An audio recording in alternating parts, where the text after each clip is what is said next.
ঈদের আনন্দের মাঝেই রাজনৈতিক অঙ্গনে নতুন উত্তাপ। সংবিধান সংস্কার ইস্যুতে সরাসরি চাপের ঘোষণা দিলেন নাহিদ ইসলাম। সরকারের প্রতি স্পষ্ট বার্তা, দ্রুত পদক্ষেপ না এলে ঈদের পর সংসদ থেকে রাজপথ সবখানেই কঠোর অবস্থানে যাবে বিরোধী দল।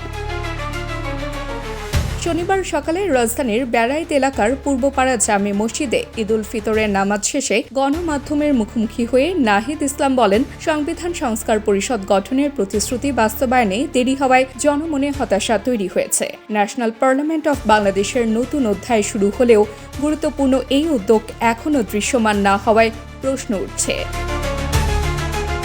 তিনি হুঁশিয়ারি দিয়ে জানান, সরকার যদি দ্রুত সংবিধান সংস্কার পরিষদ গঠনের পথে না এগোয় তাহলে ঈদের পর সংসদের ভেতরে ও বাইরে থেকে সর্বোচ্চ চাপ প্রয়োগ করা হবে। একই সঙ্গে তিনি বলেন, গণ অভ্যুত্থানের সূচনা হয়েছিল সংবিধানের বাইরে থেকেই, তাই সংবিধানের অজুহাতে জুলাই সনদকে অস্বীকার করা যাবে না। এটির বাস্তবায়নে প্রয়োজন রাজনৈতিক সদিচ্ছা ও স্পষ্ট উদ্যোগ।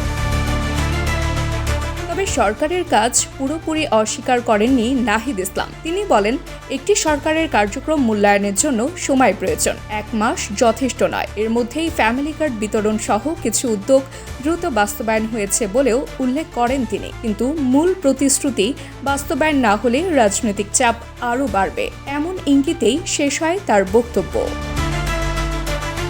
তাবাসসুম হকানিকা, টেক্সট রিপোর্ট, দৈনিক আওয়ার বাংলাদেশ।